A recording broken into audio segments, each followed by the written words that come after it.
Good morning again, guys. All right. This one's important for all of us in the States, for those of you guys in Europe, and I wouldn't doubt probably the rest of the world too, because this is something that affects all of us. And this is the, if you will, 2020s version of the 1970s energy crisis. You know it's gotten bad in the United States when the Democrat media, the liberal media, is starting to turn on the Biden administration. Okay. Yesterday, Bloomberg, okay, remember Michael Bloomberg, owns Bloomberg News Media, thought he was going to run for president, lasted about 12 minutes. That guy. Bloomberg Media put out a couple of stories yesterday. The first one, for those of us in the States, is very concerning. All right. I want to give you this. This is what we say. Summer heat, shuttered power plants, and a clogged supply chain are creating a strain on the U.S. electric grid. Oh shit, Sherlock. Which regulators say could mean blackouts from the Great Lakes to the West Coast over the summer. That's what Bloomberg said. Except that wasn't one of their journalists saying that. This is according to the North American Electric Reliability Corporation, NERC, okay? This is the director of the Reliability Assessment and Performance Analyst for the NERC, okay? This quote from this guy, okay? Climate change is partly responsible, but Joe Biden's energy policies that have shut down domestic resources, Joe Biden did not admit that, but he did not admit that. Try that again, okay? Climate change is partly responsible, without alluding to Joe Biden's energy policies that have shut down domestic resources. But he did admit that the policies, Biden's policies, do not align with reality, okay? As he put it, but the fight against global warming poses its own risks as older coal-fired plants close faster than wind farms, solar facilities, and batteries can replace them. Okay, this is what we have. We have a big problem with them pushing through too fast all this green energy. You know me, I've said many times, it's a great supplement. It's something else. Hey, let's add to, 11 is 10, right? Okay. Not one. One is none. Okay. The big problem that we have is these environmentalists are pushing all this crap, and that's where a lot of the Democrat campaign contributions come from. The other problem is we're not stopping mining coal. All right. As much as Trump digs coal and Hillary said, we want to put the coal mines out of business, we're still mining coal, guys. Okay, just so you know that. The problem is we're shipping it overseas. We're not using it here. It's the same thing with everything else. Joe is taking our resources and selling them to China, to any of these other countries that are using coal.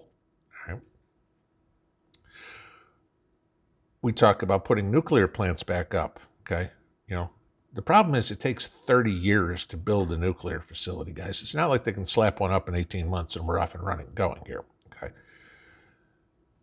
Then I talked about yesterday about them putting solar farms around, solar farms around farmland and around small towns and stuff. We have to have it all.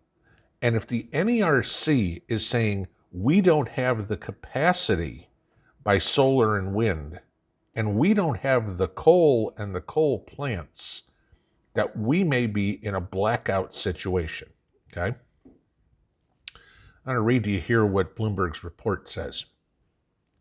Supply chain snags, meanwhile, are delaying Southwest solar projects and Texas transmission lines, while coal plants are having trouble obtaining fuel amid increased exports. And power grids face a growing threat of cyber attacks because of the U.S. support for Ukraine following the Russian invasion. That's according to the NERC. Early retirement of fossil fuel plants is an issue in other parts of the U.S. as well. The coal and natural gas plants that continue to operate are running harder, and NERC expects them to break down more often. This is again from Mora, okay? The gas-fired plants in Texas that shut unexpectedly late last week during a spring heat wave underscore that risk. That's what the NERC is saying. And when Bloomberg is reporting that 40% of the U.S. population is under the risk of blackouts this summer because we don't have the energy, WTF is this administration doing to make sure we've still got the juice? Now, it's not the only place in the world that we're not the only place in the world that's FUBAR. Germany, okay? Germany is extremely reliant on Russian gas. Today, Germany is going to reveal an emergency decree allowing the federal government to bring back coal-powered and oil-fired facilities to offset the gas shortages, okay? They're figuring they're not going to get the gas from Russia. They've got to generate electricity somewhere. Well, no freaking kidding, okay? What are you going to do? You put your whole kit and caboodle in the back pocket of Vladimir Putin, and Putin said, no gas for you. And so now they've got to bring back the coal. So what's going to happen in the U.S.? Is Biden going to have an epiphany and say, gee, maybe we need to stop sending all our coal to China and start burning some of it here? You know, damn the torpedoes, screw the environmentalists, and say, you know, I really don't care about June if I don't get through May. You know, this is the kind of thing that these people don't get. Looking at what's going to happen in 100 years doesn't matter if you don't get there. You know, if the population dies in the next 20 years because we've completely screwed ourselves and regulated ourselves out of existence, who cares what happens 100 years ago? None of us are going to be here to see it, okay? But what this brings into play more than anything else is just another reason and more information on why you need to do whatever you can to figure out how you will cope in a short-term blackout situation, in a long-term blackout situation, okay? I mean, we all have situations where the power goes out for a couple hours. No big deal, okay? Even if it's 100 degrees outside, a couple hours, no big deal. You suck it up and move on with life. But now if that turns into a couple of days or a week or something, now it gets a little more awkward because now you can't cook. You know, let's say you've got an electric stove or whatever it would be, or your well pump doesn't work, or your washing machine doesn't work. Do you have the material and the know-how to do what you need to do without electricity, okay? Do you have, let's talk simple stuff. Do you have dried firewood and cast iron where you could cook out over a campfire? Do you have a tank of propane for your barbecue grill? Something as simple as that. Do you have a backup tank of propane? Okay.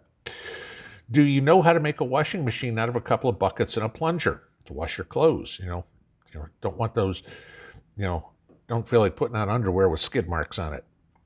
Okay. Washing dishes, but you don't have any water. Do you have water stored somehow that because you certainly don't want to be using your bottled water or whatever to wash dishes with, okay, rainwater or whatever works. Do you have water somehow to wash dishes, to hygiene, to bathe with? Not consumption, but, just to clean the pits. Those are the things, the simple stuff that this could be, that could affect you. If you think about the power goes out, and now when we have the NERC saying, expect it, and 40% of the country is at risk, and Bloomberg is publishing stuff like that, is the writing on the wall, guys. Does anybody need anything else to know? I know there's going to be some of the normies going, I'm part of the 60%. Fine. You believe that. You go live in your utopia with your purple and blue hair. Okay. That's wonderful. All right. Just don't come knocking on my door when you're going, can I come in and take a shower? I don't have any water. Go jump in a lake. Pinball out.